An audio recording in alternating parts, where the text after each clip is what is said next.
Tapi kalau trafficking tujuannya adalah, kalau tadi kan terpenuhin ya.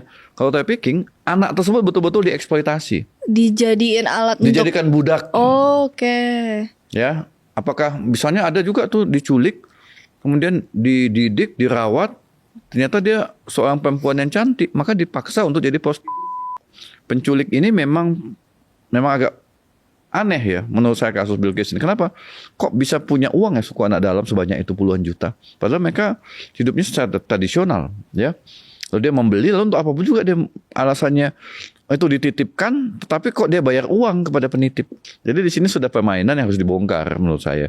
Apakah ada keterlibatan suku anak dalam atau ini memang akal-akalan si penculik? Iya, ada marketnya. Dan saya sebutkan tadi, bahkan kadang-kadang marketnya ini ya orang-orang yang baik, tapi ada juga memang yang punya sikap batin yang jahat. Jadi barang siapa melakukan kekerasan terhadap anak, seperti kasus Alvara tadi, itu bisa dipidana selama-lamanya 20 tahun. Selama-lamanya 20 tahun. Dan mekanisme kita dalam melindungi anak-anak yang hilang tadi itu, missing children itu masih lemah. Sehingga prosesnya lama baru ketemu. Sehingga polisi juga kadang-kadang gerakannya lamban.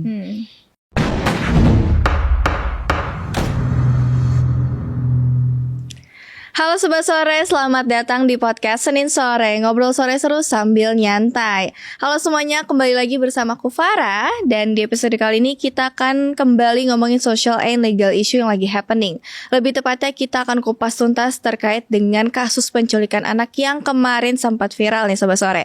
Nah, untuk membahas hal itu lebih lanjut, tentu aku gak sendiri, karena sudah bergabung dengan aku di studio Pak Ahmad Sofyan, dosen Business Law BINUS University. Selamat sore Bapak. Selamat sore Farah. Dan selamat sore juga Sobat Sore ya. Iya, selamat datang kembali nih di podcast Senin Sore Pak. Iya. Kita hari ini akan ngomong penculikan anak nih Pak, yang kemarin sempat viral di dua kasus ya, ada kasus Bilqis dan juga Alvaro.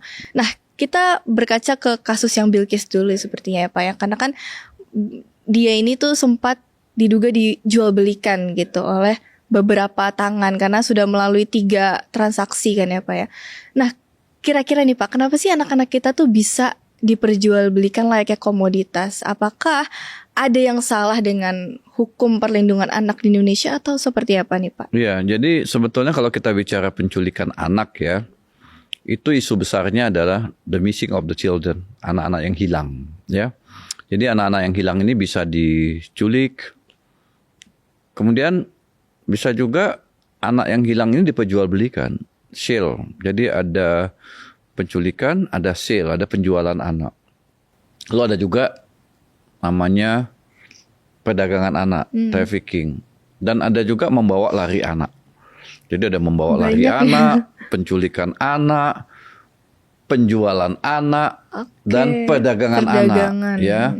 Jadi ada child abduction, ya, membawa lari anak yang dilakukan oleh orang tua. Jadi istilahnya itu parental adoption.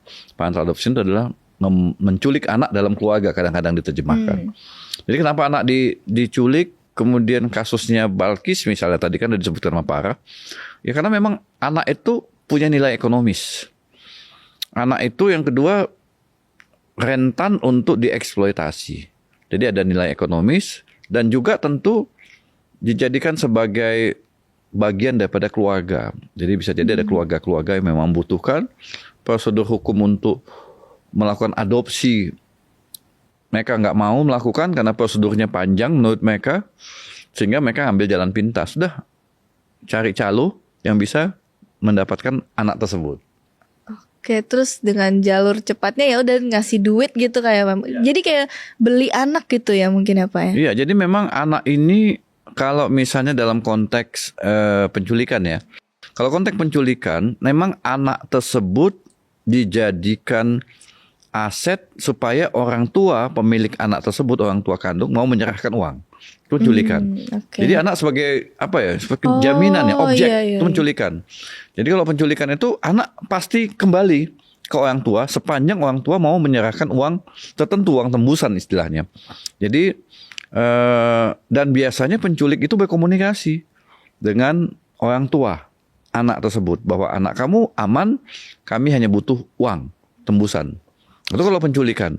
Tapi kalau penjualan anak itu dijual dan tidak ada akses lagi kepada orang tua. Tapi biasanya kalau anak dijual tadi itu, biasanya tadi itu untuk illegal adoption, untuk adopsi yang ilegal ya. Tumbuh kembang anak akan terjamin juga dalam konteks penjualan anak, meskipun ada beberapa case tidak ya, karena anak tersebut tidak mendapatkan perlindungan hukum. Yang situasinya agak berat itu adalah perdagangan anak. Itu anak diculik dulu, kemudian diperdagangkan. Nah biasanya ini untuk eksploitasi.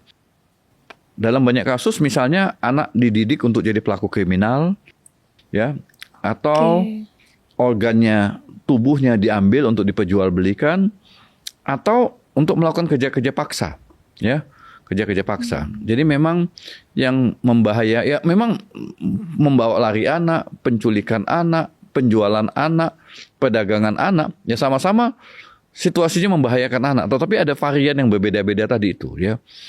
Kalau dia membawa lari biasanya oleh orang tua kandung atau oleh keluarga, masih ada kekerabatan, misalnya anak tersebut dikuasain oleh keluarga ibu misalnya, keluarga ibu si anak yang akan terjadi perceraian. Lalu keluarga si bapak pengen anak tersebut tapi tidak dikasih akses sama ibu, sehingga keluarga bapak, keluarga besar bapak membawa lari anak tersebut. Nah, ini yang disebut dengan membawa lari atau parental adoption, penculikan atau membawa lari anak di dalam keluarga. Nah, kan tadi Pak Sofyan sempat mention ada 4 ya. Sebenarnya mirip itu jual beli dan perdagangan, karena menurut aku itu sama-sama seperti transaksi untuk ya ada uangnya, terus ya kayak jual beli dan dagang tuh agak mirip gitu Pak. Tapi sebenarnya spesifik bedanya tuh apa Pak? Ya, jadi kalau dia sale of children itu istilahnya dalam konteks hukum, ada trafficking of children. Jadi ada sale of children, ada trafficking of children. Kalau sale of children itu biasanya anak tersebut akan terpenuhin tumbuh kembangnya. Kalau endingnya, sale, ya, kalau sale. jual beli berarti? Ya, jual beli. Ya. Oke. Prosesnya ilegal. Iya. Jadi biasanya misalnya gini, bayi direkrut, ya kan? Lalu ada nih orang tua angkat yang mau beli bayi tersebut. Kan nggak benar itu ya, dia dijual bayi itu karena dia pengen punya anak, tapi dia mau jalan pintas. Dibelilah dari sindikat penjualan bayi, bukan perdagangan bayi ya, penjualan, sale of children. Dijual bayi tersebut kepada orang tua. Orang tua yang membeli tadi itu pasti akan merawat bayi tersebut karena dia nggak punya anak atau pengen nambah anak, ya kan dirawatnya. Anak tersebut tumbuh dan diklaimnya nanti sebagai anak kandungnya, dimasukkannya dalam kartu keluarga. Jadi bentuk-bentuk kejahatan muncul lagi. Identitas anak akan hilang. Yang bahaya kan kalau dia punya keluarga, punya adik, takutnya nanti mereka ketika besar pacaran menikah. Iya. Nah, itu bahayanya sale of the children. Ya, nah, tapi tumbuh kembangnya Terjamin hak-haknya gitu ya? terpenuhin. Oke. Tapi prosesnya nggak benar, ya. Kemudian dia memutus juga hubungan dengan keluarga kandungnya, dengan ibu kandungnya, hilang. Ya, sama sekali. Tapi kalau trafficking tujuannya adalah, kalau tadi kan terpenuhin ya, kalau trafficking anak tersebut betul-betul dieksploitasi, dijadiin alat dijadikan budak. Oke. Ya, apakah misalnya ada juga tuh diculik, kemudian dididik, dirawat, ternyata dia seorang perempuan yang cantik, maka dipaksa untuk jadi pada usia tertentu, usia anak misalnya, dipaksa, atau dijadikan pekerja di perkebunan. Ya, kerja paksa di perkebunan, padahal masih usia anak-anak ya, di bawah 18. Atau yang lebih parah lagi, didoktrin untuk menjadi pelaku kejahatan, biasanya itu narkoba. Jadi doktrin, ya, supaya dia jadi pelaku. Atau didoktrin menjadi tentara anak, ya, jadi menjadi children in armed conflict. Jadi anak-anak yang dididik jadi tentara itu di dalam daerah-daerah konflik itu adalah anak-anak yang hasil perdagangan. Jadi ada orang mencari, oh badannya agak bagus nih anak ini, badan kekar, lalu diculik, lalu dijual ke pemberontak misalnya, kelompok ekstremis. Karena kadang-kadang kelompok ekstremis ini dalam merekrut anggotanya supaya tentaranya banyak, itu melalui sindikasi perdagangan anak. Karena kalau sejak kecil dididik, sejak usia 10 tahun, 15 tahun, yang penting belum 18 tahun, yang lebih mudah bagi mereka. Dan biasanya lebih militan. Begitu. Oke, berarti ternyata itu bedanya, yang satu memang hidupnya terjamin, yang satu nggak terjamin karena dia pun juga diperalat oleh yang beli itu ya, begitu ya Pak ya. Dagang. Oke, nah kasus Bilqis ini kan perjual beli ini kan berhasil ngebongkar ya, ternyata ada loh kasus jual beli di antar provinsi gitu deh Pak. Tapi kan dengan kasus Bilkis ini kan sudah terjadi 3 kali transaksi, artinya mungkin pihak-pihak yang berwajib ini sudah kelolosan gitu sampai 3 kali. Kira-kira menurut Pak Sofi ini ada celah hukum apa sih kok sampai bisa kelolosan ini? Ya, jadi kan Bilkis ini di dalamnya ada penculikan dan di dalamnya juga ada penjualan, ya kan? Tapi Bilkis tidak mengalami eksploitasi ya, sehingga dia tidak bisa kita masukkan sebagai trafficking of children. Tapi tetap pasalnya ada, pasal 76B. Ya, 76B itu barang siapa melakukan penculikan, penjualan, perdagangan anak dipidana selama-lamanya 15 tahun, serendah-rendahnya 3 tahun. Jadi penculikan, penjualan dan perdagangan itu ada dalam satu pasal dalam Undang-Undang Perlindungan Anak, Undang-Undang 35 2014. Jadi si Bilkis itu dia diculik, kemudian dijual, ya kan, kita sebutlah ke suku anak dalam, dijual di sana. Ada yang beli di sana. Katanya harganya berapa? Sampai 80 terakhir. Iya, terakhir 80 juta kan. Sehingga pihak keluarga yang ingin mengembalikan anak tersebut harus menebus kepada suku anak dalam sejumlah uang yang dia minta. Iya. Gitu ya. Jadi di situ memang sudah ada transaksional. Di dalamnya ada penculikan dan ada penjualan. Jadi penculik ini memang agak aneh ya menurut saya kasus Bilkis ini. Kenapa? Kok bisa punya uang ya suku anak dalam sebanyak itu puluhan juta? Padahal mereka hidupnya secara tradisional ya. Lalu dia membeli, lalu untuk apapun juga dia alasannya itu dititipkan, tetapi kok dia bayar uang kepada penitip. Harusnya yang menitip itu yang harus bayar uang kan, karena tinggal di suku anak dalam. Jadi di sini sudah permainan yang harus dibongkar menurut saya.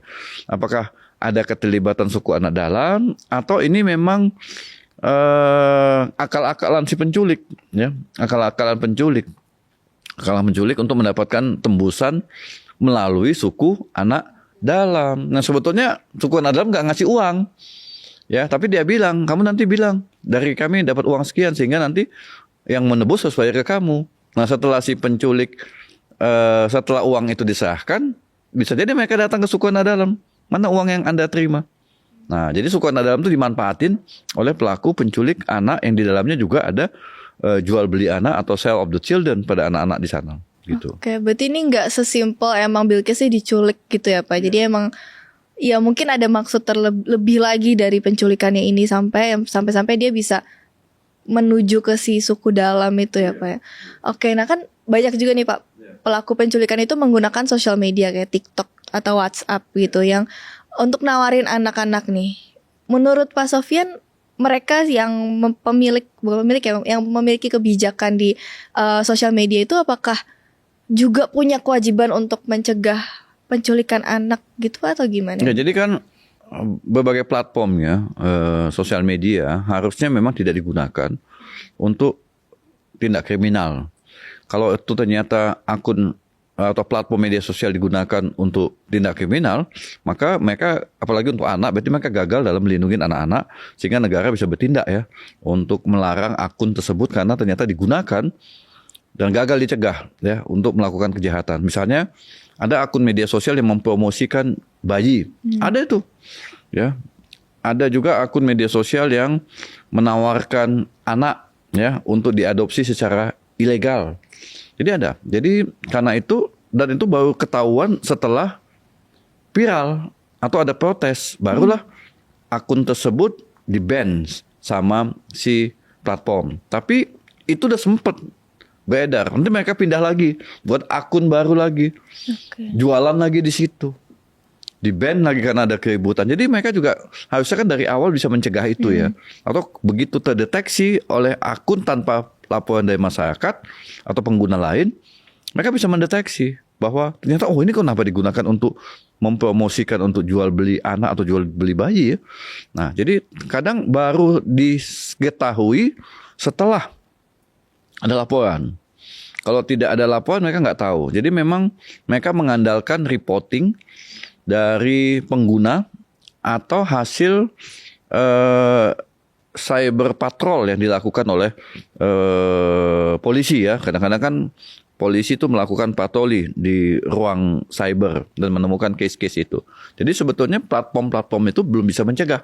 Jadi teknologi mereka masih belum bisa mencegah terhadap tindak kriminal yang memanfaatkan platform tersebut. Karena mereka kan mengandalkan robot ya, tidak orang ya. Jadi setiap yang memposting, robot yang hanya mendeteksi. Ternyata robot ini gagal juga mendeteksi bahwa konten itu sebetulnya konten yang ilegal. Atau mungkin kalau di sosmed yang dia upload itu gak semerta-merta ya memang kata-katanya tuh penjualan anak atau apa gitu ya Pak. Jadi ya mungkin algoritma di sosial medianya itu juga gak terbaca kalau misalkan ini tuh ilegal gitu ya Pak. Iya. Jadi taksonominya memang pelaku ini tidak akan menggunakan penculikan anak, kami jual beli anak, nggak akan menggunakan taksonominya, nggak pakai itu. Jadi mereka menggunakan ya misalnya lah untuk istilah anak-anak cabi-cabi ya kan cabi-cabi bukan taksonomi yang membahayakan sehingga kecerdasan buatan mereka tuh tidak bisa mengidentifikasi bahwa ini adalah kejahatan. Tidak semua anak mengandung elemen kejahatan. Jadi memang mereka menggunakan frase mesin mereka itu tidak bisa mengidentifikasi substansinya bahwa ini adalah sebuah kejahatan. Jadi frase-frase yang digunakan sehingga mereka kadang-kadang membutuhkan plagger ya, yang orang-orang yang dipercaya mereka untuk membantu mengenalin akun-akun media sosial yang ternyata berisi situasi penjualan, perdagangan atau penculikan anak. Berarti kalau misalkan mereka aja tuh punya suatu sosial media untuk memperjualbelikan, berarti ini emang ada marketnya apa gimana? Ada marketnya. Jual beli anak itu ada. Jual beli anak gitu. Iya, ada marketnya. Kan saya sebutkan tadi. Bahkan kadang-kadang marketnya ini ya orang-orang yang baik. Karena dia tidak mau prosedural yang panjang ketika melakukan pengangkatan anak. Tapi ada juga memang yang punya sikap batin yang jahat. Memang dia beli untuk kepentingan eksploitasi. Jadi dia beli untuk tidak dieksploitasi, tapi dia beli untuk dieksploitasi. Tidak dieksploitasi berarti dia memang pengen mengasuh anak tersebut, tetapi dengan cara yang saya sebutkan tadi, cara yang ilegal, beli di media sosial. Atau mencari media sosial yang bisa memfasilitasi dia untuk bertemu dengan anak tersebut. Mungkin dia punya uang banyak, ya, sultan, sehingga dia pengen mendonasikan rezekinya dan mengasuh anak tersebut. Ya memang niatnya baik, tapi cara dia dalam mengasuh tersebut yang nggak benar gitu. Mereka yang diadopsi melalui cara ilegal itu, misalkan ketahuan nih Pak nanti suatu saat orang tuanya melakukan adopsinya secara ilegal, nasib anaknya itu gimana Pak? Maksudnya, jadi gini, seperti kasus yang pernah saya tangani di Bandung ya, itu gitu, si orang tua melakukan adopsi secara ilegal dari sebuah panti asuhan. Untuk adopsi yang legal itu kan ada rekomendasi dari dinas sosial setempat ya, harus ada rekomendasi. Ada asesmen terhadap calon orang tua angkat. Kalau itu dari panti asuhan, berarti panti asuhan itu jadi wali anak tersebut untuk menyerahkan anak tersebut kepada calon orang tua angkat nanti melalui putusan pengadilan. Ternyata si orang tua angkat tadi itu, calon orang tua angkat tidak melalui putusan pengadilan.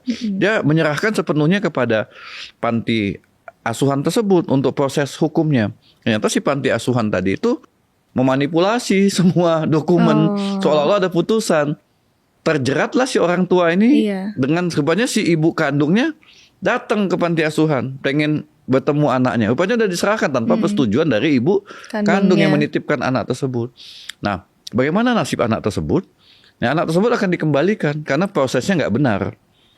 Dan si orang tua angkat tadi juga kena pidana, kena hukuman karena dia mengangkat anak tanpa melalui prosedur. Oh, kami kan nggak tahu, nggak ada istilah tidak tahu ya, nggak ada istilah nggak tahu karena Anda mengangkat anak dengan cara yang ilegal. Oke, berarti nanti itu dia akan haknya tuh berarti hak asuhnya kembali lagi ke ibu kandungnya gitu ya Pak ya?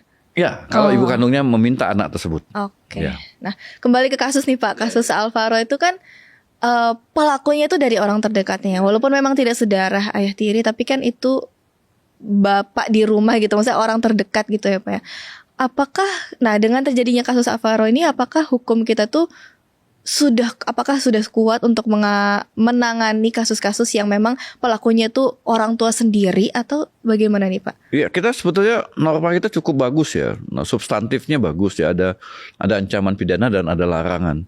Termasuk juga kalau orang tua yang melakukan kekerasan atau pembunuhan, kita punya undang-undang perlindungan anak, bahkan ada 2 kali revisi, tahun 2003, 2014, 2016. Jadi barang siapa melakukan kekerasan terhadap anak, seperti kasus Alvara tadi, itu bisa dipidana selama-lamanya 20 tahun. Selama-lamanya 20 tahun. Arti kalau si bapaknya itu tidak bunuh diri, maka dia akan mempertanggungjawabkan tindak pidana yang dilakukannya karena dia membunuh anak tersebut. Kalau pembunuhnya berencana, bahkan bisa seumur hidup dan hukuman mati. Ya, kalau pembunuhan itu dilakukan secara berencana ya terhadap anak.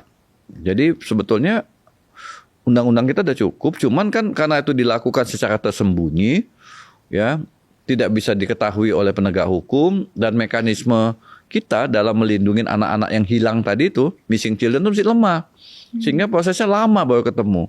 Oke, kayak Balkis itu kan lama baru ketemu setelah viral.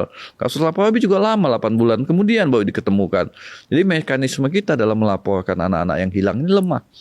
Lemah sekali. Sehingga polisi juga kadang-kadang gerakannya lamban. Ya, kita punya banyak CCTV di tempat-tempat umum, tapi tidak terintegrasi dengan polsek setempat. Sehingga ketika anak hilang di taman, harus datang ke taman itu membuka CCTV-nya. Coba terintegrasi dengan polsek. Begitu orang tuanya lapor, anaknya hilang di taman, dia cukup buka aja CCTV dari polsek. Di mana Bu lokasi di taman ini? Karena terintegrasi, maka dia buka. Di banyak negara itu sudah terintegrasi. Semua fasilitas umum yang dipasang CCTV, fasilitas umum ya, itu terintegrasi dengan polsek setempat. Begitu anaknya hilang, dia nggak perlu datang kemana-mana. Datang ke polsek, lalu polsek lihat. Diprosesnya lebih cepat gitu. Cepat. Sehingga anak tuh, kasus Balkis itu kan hilangnya di taman. Taman itu nggak tahu saya ada CCTV-nya atau tidak. Harusnya semua fasilitas publik di mana anak-anak bermain, ya fasilitas publik ya di mana anak-anak bermain dengan keluarganya harusnya ada CCTV, harusnya. Dan itu terintegrasi dengan polsek setempat. Jadi masyarakat nggak perlu repot harus mencari anak tersebut ada di mana. Di mall misalnya, perlu ada CCTV terintegrasi juga dengan polsek setempat. Jadi nggak perlu datang ke security-nya, dan itu butuh waktu lama untuk membuka, padahal tuh anak diculik. Belum lagi harus si pihak security-nya minta surat apa lagi gitu kan. Jadi anak harus lapor dulu ke polisi. Ini anak udah dibawa kemana-mana. Jadi kalau dia cukup lapor dengan mekanisme yang di banyak negara sudah diterapkan, cukup lapor ke polsek setempat. Yang penting tahu dia mall ini ada di polsek mana ya, atau polsek setempat. Oh di mall ini, dia tinggal buka. Sepanjang dia bisa menjelaskan anaknya seperti apa, tinggal buka dan cepat mengejar si pelaku untuk mengembalikan anak tersebut gitu. Oke, nah ada anggapan nih Pak yang beredar kalau misalkan polisi itu menganggap kalau pelakunya orang tua itu bukan penculikan. Ini salah kaprah atau salah? Gimana, jadi Pak? kalau gini ya, dalam hukum kita, dalam pasal 330 KUHP, kemudian sudah ada judicial review putusan Mahkamah Konstitusi, orang tua yang bercerai itu nanti akan ada putusan pengadilan. Apakah itu joint custody atau single custody ya. Kalau dia joint berarti hak asuh ada kepada kedua belah pihak. Tapi kalau single ya atau sole custody itu pada salah satu pihak. Misalnya contohnya setelah bercerai hak asuh anak ada pada ibu. Ya, berdasarkan putusan pengadilan. Lalu si bapak membawa lari anak tersebut dari sekolah padahal dia bukan sebagai pemegang hak asuh anak. Maka si bapak bisa dikenakan pasal 330 KUHP sebagai orang yang membawa lari anak terhadap anak tersebut yang hak asuhnya ada pada ibunya. Nah, beda kalau join. Kalau join dibawa lari salah satu pihak, nah ini yang terjadi kekosongan hukum. Nah, kalau polisi bingung, misalnya diputuskan oleh pengadilan joint custody atau tidak ada hak asuh anak dalam cerai itu. Mereka bilang kita nggak usah lah berdebat soal hak asuh anaknya. Itu artinya joint custody. Begitu salah satu pihak membawa lari, maka memang hukum pidananya nggak bisa. Karena joint, dia juga punya hak ya membawa anak tersebut. Kita tidak ada hukum pidana kalau yang ibunya dilarang punya akses padahal itu joint custody. Nah itu yang terjadi kekosongan hukum. Tapi kalau nyata hak asuh itu ada pada ibu atau ada bapak, lalu pihak lain membawa lari anak tersebut, maka itu termasuk membawa lari anak yang di bawah pengasuhan ibu, dan itu bisa dipidana dengan pasal 330 KUHP. Oke, jadi hukum yang kita punya itu tidak membatasi pelaku itu walaupun darah daging sendiri itu memang dia juga punya hukumnya gitu ya, Pak? Iya, bisa, asal dia bukan pemegang hak asuh anak ya. Kalau dia pemegang hak asuh anak, memang dia bisa mencegah pihak lainnya untuk bertemu. Nah, itu juga kelemahan sebetulnya. Jadi hukum keluarga kita kalau dia udah sebagai pemegang asuh anak, si bapaknya dilarang untuk datang. Karena dilarang untuk datang untuk ketemu anaknya, akhirnya dia culik. Dengan tanda kutip. Dengan tanda kutip dia mau ketemu anaknya saking sulit ya dia akhirnya menculik gitu ya, Menculik dari Pak. sekolah anak itu. Itu. Nah, di Indonesia ini kan belum ada sistem yang cepat dan tanggap ya untuk menangani kasus anak nih, Pak. Apakah Indonesia itu butuh sistem yang seperti Amber Alert yang di luar negeri sudah terapkan gitu atau gimana nih, Harusnya Pak? iya, dengan berkaca pada kasus-kasus ini. Saya bilang Amber Alert itu sederhananya itu, ya, pemasangan terintegrasi. Yang kedua ada mekanisme pelaporan yang cepat. Apakah nanti fotonya tersebut disebarkan melalui kantor-kantor polisi setempat? Walaupun itu ada berkaitan dengan data pribadi anak, tapi ini kan dia korban kejahatan. Sehingga menurut saya penyebarluasan foto anak yang hilang tersebut sepanjang untuk menemukan anak tersebut harusnya tidak dianggap sebagai pelanggaran data pribadi anak. Nah, ini juga harus dibereskan di dalam negeri soal adanya undang-undang pelindungan data pribadi anak. Sepanjang orang tuanya, kamu setuju nggak fotonya disebarkan supaya publik bisa. Nah, itu mekanisme penyebaran juga cepat. Siaran-siaran berita, televisi diwajibkan untuk menampilkan foto tersebut atas permintaan pihak kepolisian. Setelah anak itu dilaporkan, diverifikasi benar anak ini hilang. Oke, berarti emang perlu ya, tapi emang Indonesia belum menetapkan dan menjalankan Amber Alert ini ya, Pak ya. Nah, kalau ada orang tua nih, Pak, kehilangan anaknya, apa yang harus dilakukan 5 menit pertama tapi sesuai dengan perspektif hukum dan juga SOP penyidikan, Pak? Ya, mekanismenya masih sebatas ya norma kita datang kantor polisi buat laporan pengaduan. Dengan laporan pengaduan itulah dia bisa menyatakan anaknya hilang. Jadi 5 menit pertama memang dia harus lakukan membuat LP bahwa anaknya hilang. Nah, pihak kepolisian harusnya cepat menerbitkan LP tersebut. Ya, selanjutnya tahap berikutnya. Karena nggak ada Amber Alert tadi itu jadinya lama. Jadi memang kita ada unit PPA, Pelindungan Perempuan dan Anak, tapi itu tidak ada mekanisme pencarian terhadap anak yang dilaporkan hilang oleh orang tuanya. Jadi mandek di situ sehingga orang tua akhirnya melakukan posting di media sosial. Bahkan anak tersebut belum dilaporkan udah posting di media sosial dan itu membahayakan anak tersebut sebetulnya. Karena dari sisi hukum belum dinyatakan sebagai anak hilang oleh pihak kepolisian itu.